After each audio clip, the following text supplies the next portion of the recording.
శనార్థులు మంచిగున్నారులా నేను వచ్చేసిన. ఏమోనుల్లా, పెట్రోల్ రేట్లు డీజిల్ రేట్లు పెంచుతారని అందరికి ఎరకనే. 5 రాష్ట్రాల ఎన్నికల ముంగట గిదే అన్నారు. కానీ కేంద్రం వాళ్ళు ఏం చెప్పిర్రు?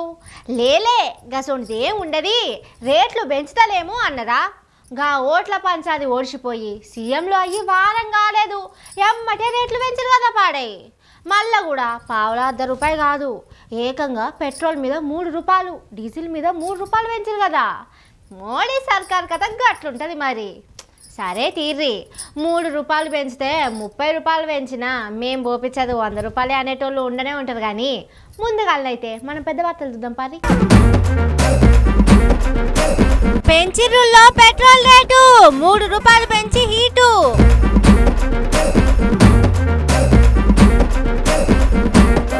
పారిపోయిందట బండి కొడుకు, రేవంత్ కూడా చెప్పిండు శిబిరకు.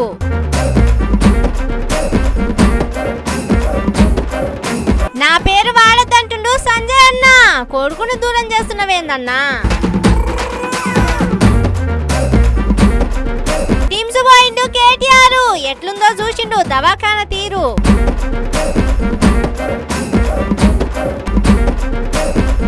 గ్యాస్ బుడ్ల కోసం జనం పోటీ, 2 పోలీస్ కార్ల సెక్యూరిటీ.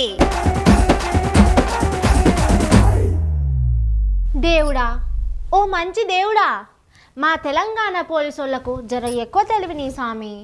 మా హోంమంత్రి అయిన సీఎం రేవంత్ రెడ్డి సార్కు ఒక ఆడపిల్లకు అన్యాయం జరిగితే మంత్రి కొడుకైనా ఆడపిల్లకు న్యాయం చేయాలని ప్రత్యేకంగా చూసేటంత తీరికి స్వామి. ఆయన కష్టపడేదే 18 గంటల్లా, గీ ఆడపిల్ల కోసం కూడా జర టైం ఇప్పి స్వామి. ఏంది దేవుడా గిట్లయితుంది? పర్టికులర్గా మైనర్ గర్ల్ విషయంలో అమ్మాయి స్టేట్మెంట్ తీసుకోకుండా ముందుకు వెళ్ళడానికి లేదు. ఇమ్మీడియట్గా అమ్మాయి స్టేట్మెంట్ తీసుకొని సెక్షన్ చార్టర్స్ వేసి ఇమ్మీడియట్గా నోటీస్ ఇస్తే అతను అబ్స్కాండ్లో ఉన్నాడు. అరే సెంట్రల్ మినిస్టర్ కొడుకేందో ఇంత భయపడుతుండేందో కదా. బండి సంజయ్ మొన్న అంత పెద్ద లావు డైలాగులు దంచిండు, కొడుకును దాస్తుండు కదా. గిదేనా మీ బీజేపీ చేసే పని అంటుర్రు సార్. ఆడపిల్ల బతుకు ఆగం చేసి దొరకకుంటే తప్పించుకొని పోతే అవుతుందానే సంజయ్ అన్న? మళ్ళా మీదికెళ్ళి ఎమోషనల్ డైలాగులు దంచుతావు కదా.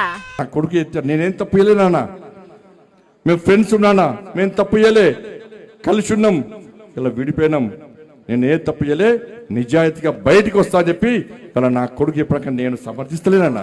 ఏం లేదుల్లా, మన పోలీసు వాళ్లకు కర్ల రాజేష్ ను హింస పెట్టుడు తెలుసు, లీడర్ల చుట్టూ తిరుగుడు తెలుసు, గాని బండి సంజయ్ కొడుకును పట్టుకొచ్చుడు మాత్రం తెలుస్తలేదట. బీహార్ కెంచి నిన్న బంగారం దుక్నపు దొంగల్ని పట్టుకొచ్చిర్రు. నేపాల్ కేసులో కూడా బగ్గనే ఉరుకులాడిర్రు, గాని బండి సంజయ్ కొడుకును మాత్రం పట్టుకొస్తలేరు. మరి సజ్జనార్ సారు అంత పెద్ద స్టార్ పోలీస్ ఆఫీసర్ కదా, ఆయన ఎందుకో రంగంలోకి దిగుతలేడు. మరి రేవంత్ సార్కేమో ఢిల్లీకి గల్లీకి తిరుగుడే అవుతున్నది, గాని ఒక హోంమంత్రి స్థానంలో ఉండి ఇంత పెద్ద కేసులో ఏమైందో చెబుతానే లేడు. ఈ పోలీస్ అక్క మొన్న కనబడ్డది, మళ్ళా ఏం చేస్తుందో కూడా తెలుస్తలేదు కదా. ఆ పిల్లగాని ఫోన్ సిగ్నల్ పట్టుకొని దొరకబడతామని తిరుగుతుర్రట పోలీసోళ్ళు. కానీ వెనక పొంటి గట్టిగానే కథలు నడుస్తున్నాయి అంటుర్రు. బండి సంజయ్ కొడుకును పట్టుకొచ్చిన దాకా ఈడ్చేదే లేదు అని ప్రజా సంఘాలు గట్టిగానే కొట్లాడిర్రు, కానీ వాళ్ళు కూడా జర నిమ్మలమయ్యారు. బక్క జెర్సన్ అన్న మాత్రం గట్టిగానే అరుచుకుంటుండు. బండి సంజయ్ కుమారుని యొక్క పోస్కో కేసు చూస్తే నేను అందులో పోతా ఉంటే ఎందుకు న్యాయ వ్యవస్థ ఇంత నీరు గారిపోతుందంటే వాళ్ళు చెప్పినటువంటి ఒక అంశం, ఇది అంశం ఏ విధంగా వాళ్ళు నీరు గారుస్తారు. ఎందుకంటే నేను చూసిన మన ఆయన ఏది బండి సంజయ్ కుమారుని తరపున ఉన్న న్యాయవాది 45 నిమిషాలు మాట్లాడింది. మరి ఈరోజు ప్రభుత్వం తరపున ఉన్నోడు వారు 2 నిమిషాలు కూడా మాట్లాడలే. ఆయన కాక పక్కన ఉన్న ఆయన పాపం మరి వేరే ఆయన పెద్ద మనిషిని ఎవరో వాళ్ళు పెట్టుకున్నట్టు ఉన్న అమ్మాయి వాళ్ళు ఆయన ఒక 3-4 నిమిషాలు మాట్లాడారు. కానీ ఎక్కువ శాతం మాత్రం వాళ్ళే మాట్లాడారు, డమ్మీ అయిపోయారు. ఎందుకంటే దీని వెనుక ఉన్న కుట్ర ఇది అన్నట్టు. ఇటు చూడుర్రి, యూత్ కాంగ్రెస్ తరపున ఒక పోస్టర్ వేల్చింది హైదరాబాద్ లా. దీని మీద కూడా బక్క జెర్సన్ అన్న అరుచుకున్నాడు. గచ్చిబౌలి హైదరాబాద్లో ఎక్కడ చూసినా ఈరోజు పెద్ద పెద్ద ఫ్లెక్స్లు వేసారు. నరేంద్ర మోడీ బండి సంజయ్ కుమార్ని ఫోటో పెట్టి వీళ్ళు ఈ విక్టిమ్స్ ఇందులో ఉన్నారు అని చెప్పి కింద తెలంగాణ యూత్ కాంగ్రెస్ అని చెప్పి పెట్టారు. తెలంగాణ యూత్ కాంగ్రెస్ ఎక్కడ కూడా పని చేసినట్టు కనవాలే, కానీ మొట్టమొదటిసారి ఒక మంచి పని చేసినట్టు కనబడుతుంది నాకు. మొత్తానికి రేవంత్ రెడ్డి అనేటోడు ఏ విధంగా మోసాలు చేస్తుండో, రేవంత్ రెడ్డి అనేటోడు ఏ విధంగా బీజేపీతోని చేతులు కలిపింది అనేది ఈరోజు యూత్ కాంగ్రెస్ బట్టబయలు చేసి వాళ్ళు వేసిండ్రు. ఆగో ఎర్ర జెండా పార్టీలు కూడా రంగంలోకి దిగినట్టున్నారు చూడుర్రి. సిట్ అనేటువంటిది ఏర్పాటు చేయలేదు. కానీ మన పొట్టిసారు సిట్ వేశాడు. అంటే అర్థం ఏమిటి? స్పెషల్ ఇన్వెస్టిగేషన్ అనేటువంటిది దేనికోసం అనేటువంటిది మనం అర్థం చేసుకోవాలి. ఒక మైనర్ అమ్మాయి నా మీద అత్యాచారం జరిగిందనేటువంటిది కంప్లైంట్ పెడితే నువ్వు మైనరా మేజరా జరిగిందా జరగలేదా అని నువ్వు ప్రత్యేకంగా నువ్వు విచారణ చేస్తావా అనేటువంటిది అడగాల్సిన ప్రశ్న ఉన్నది. మరి తతిమ్మోళ్ళు ముందుకొస్తలేరు ఎందుకో? కాంగ్రెస్ పార్టీ వాళ్ళు ఒక్క మాట కూడా మాట్లాడతారు ఎందుకో వాళ్ళకే తెలియాలి. ఇక హైదరాబాద్ పోలీసు వాళ్ళు అంటే దేశంలోనే పేరున్నది. అన్ని కేసులలో ఎమ్మటే రిజల్ట్ చూపిస్తారు కానీ ఎందుకో ఈ కేసులనే పాపం వాళ్లకు సరైన తోవలు దొరుకుతలేనట్టున్నాయి. ఏం కథనో ఏమో. అయినా ఒక మంత్రి కొడుకు ఒక ఆడిబిడ్డకు అన్యాయం చేస్తే రాష్ట్ర హోం మంత్రి పదవిలున్న రేవంత్ రెడ్డి సారు ఎందుకు మాట్లాడతలేడో కదా.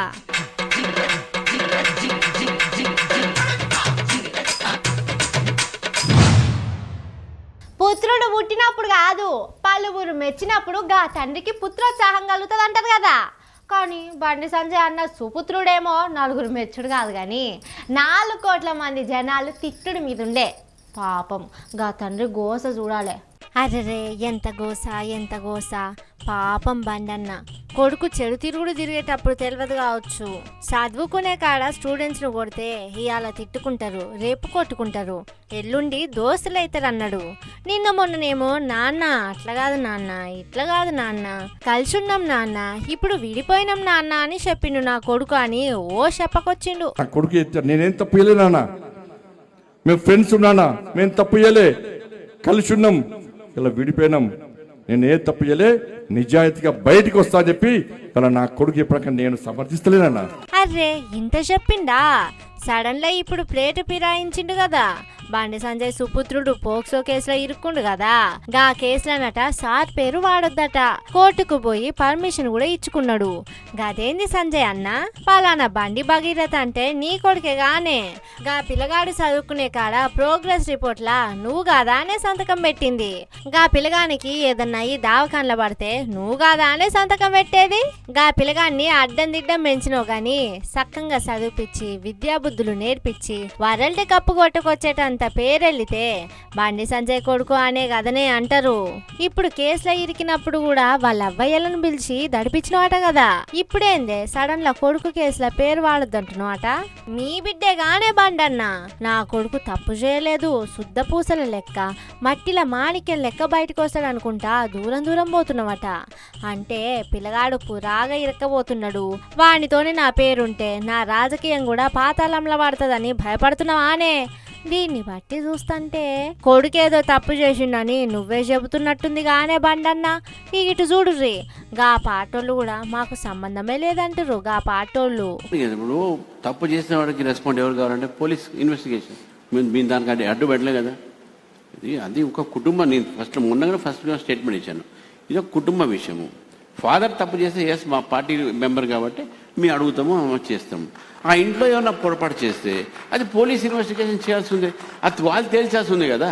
అంతేగానే మేము దాంట్లో మాకేం రోల్ ఉంటుంది. And we have sympathize for the victims, no doubt. అటువంటి బయటే డెఫినెట్గా అది law should take its own course of action. And మా వ్యక్తి చేస్తే డెఫినెట్గా మేము మా వాళ్ళ మీద యాక్షన్ తీసుకుంటాం. అదేంది సార్, గా పిల్లగాడు కూడా మీ పార్టీకి ఓట్లేయడానికి తిరిగిండు కదా. గా పిల్లగాడేం మైనర్ కాదు కదా సార్. 25 ఏళ్ళున్న మీ పార్టీ కార్యకర్తనే కదా. మీ జెండా పట్టుకొని మీ కండువాలు కప్పుకొని పార్టీ కోసం కష్టపడితే మీ పార్టీ అన్నట్టే కదా సార్. ఏందో పోర్రి బండి కొడుకు దొరకంగానే అందరూ దూరం దూరం పోతుర్రు.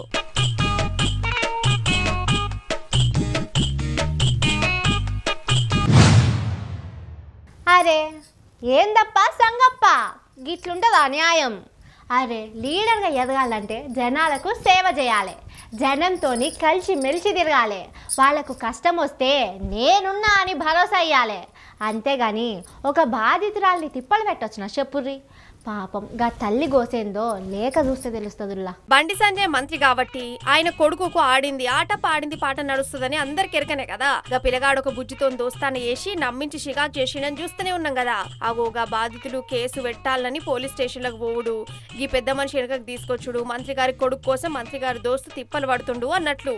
ఈ మనిషి జర జర్నలిస్ట్ గా పనిచేసిండు కాబట్టి ఇలువలు జర తెలుసు అనుకురు గాని ఈ ఈ కేసులో మాత్రంగా ఏం నిడిచేసి బండి సంజయ్కు మాట రాకుండా వాళ్ళ పిల్లగాడి మీద కేసు రాకుండా చూడాలని బగ్గన తిప్పలు పడ్డాడట.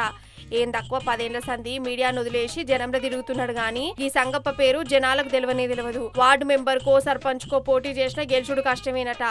మరి ఎదగాలంటే బండి సంజయ్ వెనక పోటీ తిరుగుడే అనుకున్నాడు కావచ్చు. ఆయన కొడుకుని తప్పించేటందుకు చాలా షికాకులు చేసిండట. చివరకు బాధితురాల తల్లిని బండి సంజయ్ ఇంటికి తీసుకుపోయి తిట్టించిండట, బెదిరించిండట. వామ్మో సంగప్పో, రాజకీయంగా ఎదగడానికి ఇన్ని చిల్లర పనులు చేస్తారా అంటారు ముచ్చట తెలిసినోళ్ళు. కానీ గా తల్లి గోస చూసిరానుల్లా బిడ్డకు అన్యాయం చేసినోడు సెంట్రల్ మంత్రి కొడుకైనా నడుమిట్లు ఎంతమంది దడిపించినా దడవకుండా పోరాటం చేస్తున్నది. ఇక చిల్లర పైసలకు అమ్ముడు పోయినోళ్ళంతా బండి సంజయ్ కొడుకు తరపున మాట్లాడుతురు కదా. ఆ గసంటోళ్ళ కోసం ఈ లేఖ రాసింది. గా లేఖల పంచాది మొత్తం రాసింది. కానీ ఒక మంత్రితోని ఒక సాధారణ ఫ్యామిలీ పోరాటం చేయాలంటే ఎన్ని తిప్పలో కదా.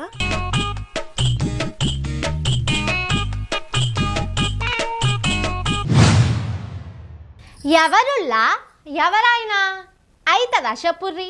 కేసీఆర్ సార్ ఆనవాళ్ళు లేకుండా చేస్తామని అప్పట్లో రంకెళ్ళేసిన వాళ్ళు ఎవరు చెప్పుర్రి? ఇగో ఇదే అంటారు బీఆర్ఎస్ పార్టీ వాళ్ళు. మరి మళ్ళీ ఇప్పుడు ఎందుకు అంటారో ఎరికేనా మీకు?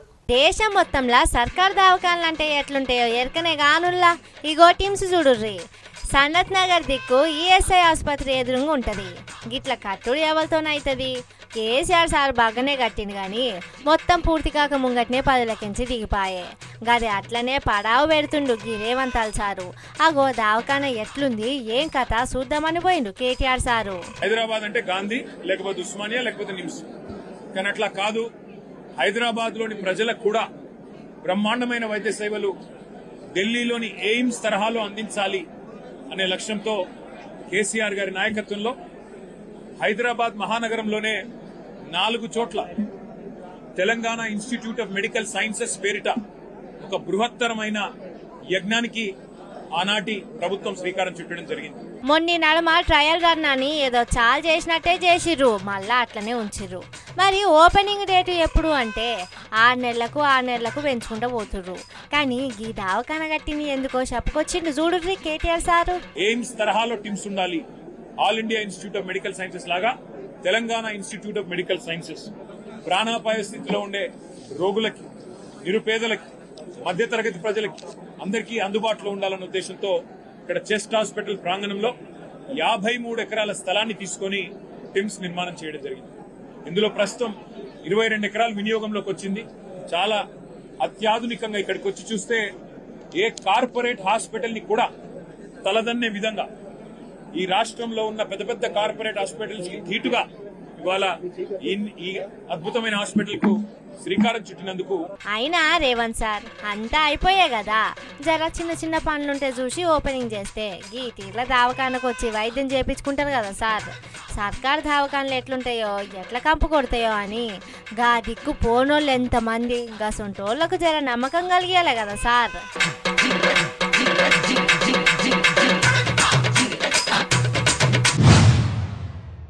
కానీ విని ఎరుగని చిత్రాలన్నీ నా కళ్ళలోనే పడతాయేందో కదా. అగో ఇప్పుడేం పడ్డదో దాని కథ ఏందో చూడు రోపారి. అగో పోలీస్ బండి సెక్యూరిటీ పోతుంది చూడురి. గదేంది ఇంట్లో సెక్యూరిటీ పోయేటందుకు ఏముంది అక్కడ? గా బండ్లెల్లో ఏమన్నా బండి సంజయ్ కొడుకు దొరికి తీసుకుపోతురా ఎట్లా అనుకోకురి. గా పోలీస్ బండి సెక్యూరిటీ పోయేటిది గా గ్యాస్ బుడ్ల ఆటోలకట. చిత్రంగా ఉంది కదా. గ్యాస్ బుడ్ల బండ్లకు ఎస్ఐ లెవెల్ పోలీసు వాళ్ళు కాపలా పోతురంటే ఉత్తి ముచ్చట్నా ఎప్పురి. కానీ గదే నడుస్తుంది ఇప్పుడు.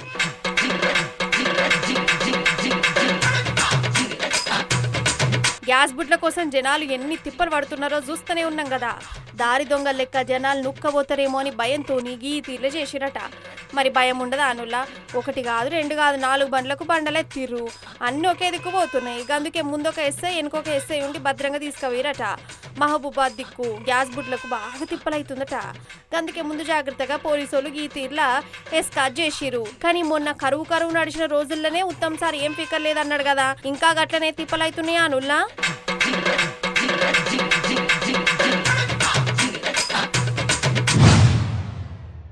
ఉత్తమ్ సార్ ఉత్తమమైన మంత్రి అని ఎవరన్నా ఉంటే మీరే సార్. అగో మీకోసం చూడుర్రి జనాలు ఎట్లా ఎదురు చూస్తుర్రో. ముఖ్యంగా రైతులైతే ఏమన్నా ఎదురు చూస్తుర్రా. ముగ్గురే తయారయ్యారులా. రేవంతాలు సీఎం సార్ కదా, మరి ఆయన రైతుల కోసం ఏం చేస్తుండో, రైతు భరోసా ఎంత సక్కంగిస్తుండో అసలు మొన్నటి యాసంగి రైతు భరోసా వేసిండో లేదో తెలియనే తెలియదు. ఇక వ్యవసాయ శాఖ మంత్రి తుమ్మల సార్ ఎరకనే కదా రేవంత్ తాలూకు గురు అని పేరే గాని రైతుల కోసం చేసింది ఏం లేదు. ఇక మూడో అత్యంత అద్భుతమైన మంత్రి, ఉత్తమమైన మంత్రి ఎవరన్నా ఉన్నారు అంటే అది ఉత్తమ్ కుమార్ రెడ్డి సారే. రైతుల ధాన్యం కొనే మంత్రి ఈయనట, కొంటలేరని గోస పడుతురు రైతన్నలు.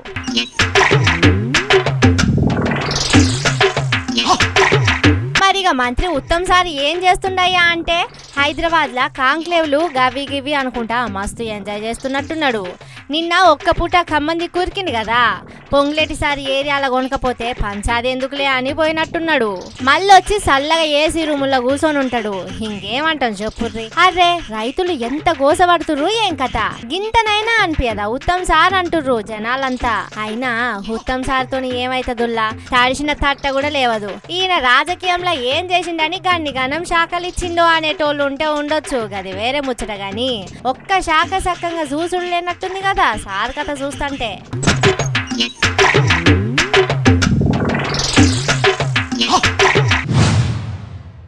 ఇవి ఆటి ముచ్చట్లు. ఇంకిది మస్తు మస్తు ముచ్చట్లతోటి మళ్ళీ వస్తా. చూస్తూనే ఉంటుర్రి మన తీన్మార్, ఇదే అసలు తీన్మార్.